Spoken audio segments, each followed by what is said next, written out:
Someone always brings up the number 20%, 25, 40 if they're really showing off. A return so good it makes you feel slow for not having it. I used to chase that number too, for years, and here's what it took me a long time to admit. That number is the most useless thing on the screen. Not wrong, useless, because it almost never reaches you.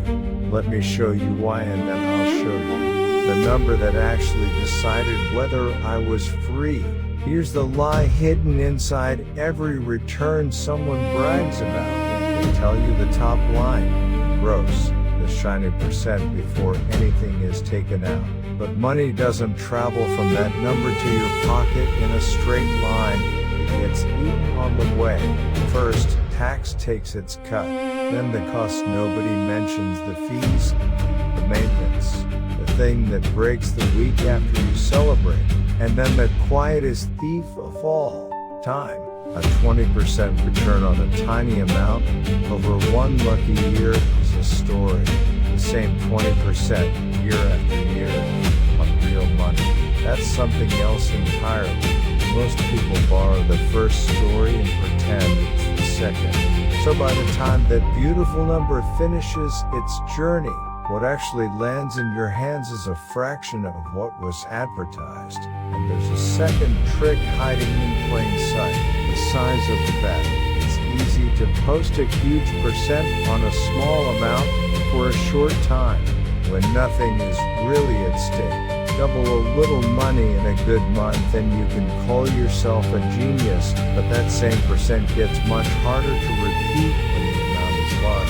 The timeline is long, and real life is riding on it. People showing you the number are almost always showing you the easy version, small, brief, lucky, and quietly letting you assume it scales.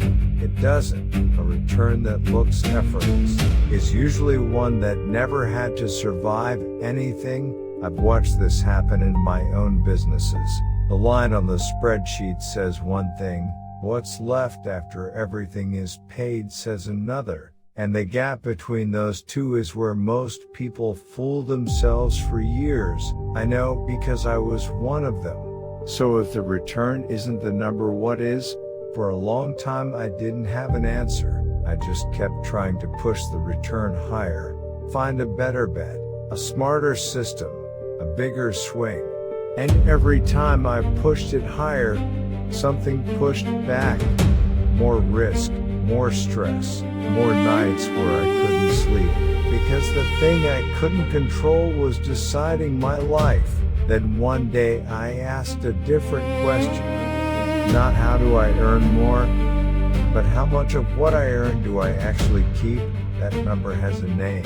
It's your savings rate, and almost nobody talks about it because you can't sell it. There's no course for it, no secret, no guru can hand it to you. It's just the simple, boring fraction of what comes in that you don't let go of. And it turned out to be the only number that ever changed my life. Let me tell you why this number matters more than the return. A return is something the world gives you. You don't fully control it. The market moves, the economy turns. Some years are generous, some are cruel. You can do everything right and still get a bad number, but your savings rate is yours. It's the one part of the whole equation you actually hold in your hands. You can't force a good return. You can decide today to keep more of what you already have. I learned this the hard way, from the system I built to take my own emotions out of investing. For years I tried to control the outcome, define the trade, predict the move, win the year. I couldn't. Nobody can. I'm lying. What I could control was the rule I followed and how much I set aside before I ever placed a bet. The moment I stopped trying to own the return and started owning the part that was actually mine, everything got quieter, less impressive on the outside, far more free on the inside. Think about what that means. Two people earn the exact same amount. One keeps 10%. The other keeps 50. After 10 years, They are not living the same life. They're not even close. And the difference had nothing to do with talent, or luck, or a brilliant return. It came down to the one number each of them controlled. This is the part the bragging crowd never mentions. You don't need a spectacular return to get free. You need to stop leaking what you already have. But here's the trap. Keeping more sounds easy, and it isn't. Because saving runs on willpower, and willpower runs out. Every month, the same fight. The money comes in, and then 100 small reasons to spend. They show up, each one perfectly reasonable. So I did the same thing I did with everything else. Couldn't trust myself to do. I removed myself from the decision. The savings leave before I ever see them, before the money lands somewhere I can touch it. A piece of it is already gone, moved automatically to a place I made hard to reach. I don't feel disciplined. I'm not. I just made the decision once in advance when I was calm. So the tired, tempted version of me never gets a vote. That's the whole trick. Don't save what's left after spending. Spend what's left after saving, and take your own willpower out of it entirely. I learned this from a building I own that I almost never walked into. It's a small self-service laundry. No staff, no one taking orders, no one I have to manage on a bad day. The machines run, people come and go, and the thing earns whether I show up or not. The first time I saw it work without me, something clicked. The goal was never to work harder inside the business. It was to design the business so it didn't need me standing there. And saving is the exact same move, pointed inward. I'm not trying to be more disciplined every month. I built a structure that saves without me, so the version of me that's tired, or tempted, or just having a hard week never gets to touch the decision.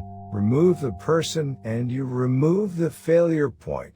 That's true for a machine that runs on its own. It's just as true for the part of you that can't be trusted with a full bank account. Now here's the part that changed how I see money completely. A savings rate isn't really about money, it's about time.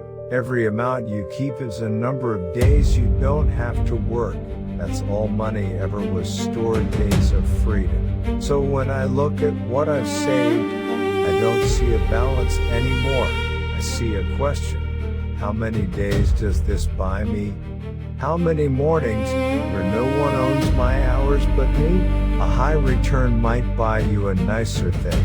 A high savings rate buys you your own life back, one day at a time. And once you start counting in days instead of dollars, you can't go back. A purchase stops being a price, it becomes a trade. Is this worth 2 days of my freedom? Sometimes yes, often no. It rewires what wealth even means. The richest person isn't the one with the highest income. I've met people who earn enormous numbers and own none of their time. The richest person is the one who can walk away the longest. Income can be loud and still buy you nothing but a more expensive cage. Saved days are quiet, and they're the only thing that ever actually let me breathe. The car, the watch, the upgrade, those are days spent. Freedom to say no to work tomorrow, those are days spent. I know which one I'd rather own. Let me make that concrete, because it's not just a nice idea. It changed what I actually do. These days, when I'm about to spend on something, I don't ask whether I can afford it. Almost always can. That's the wrong question, and it's the one that keeps you poor in the way that matters. Instead, I ask how many days of freedom this cost me. A bigger version of something I already have, just to feel slightly better for a week. That might be 10 days of my future life, traded for a feeling that fades. Said that way, most of it just stops being tempting. It's not discipline, it's a better unit of measurement. Once the price tag is written in days instead of dollars, you start saying no to things you used to say yes to without thinking, and yes to the only thing that was ever really for sale. That's the real return, not a percent on the screen. Days that belong to you. I'll be honest about something, because this channel is the honest version. Or it's nothing. I had financial independence years ago. On paper, I have enough. The math says I could stop, and yet I still catch myself wanting more, still building, still counting days like I'm running out of them. I don't fully understand it yet. Maybe it's where I came from. Maybe enough is a number you never actually reach. No matter what the spreadsheet says, I'm not going to pretend I've solved it. I haven't. It's a question I'm still sitting with. And it's one I want to come back to, because I think it's bigger than money. For now, here's what I know for sure.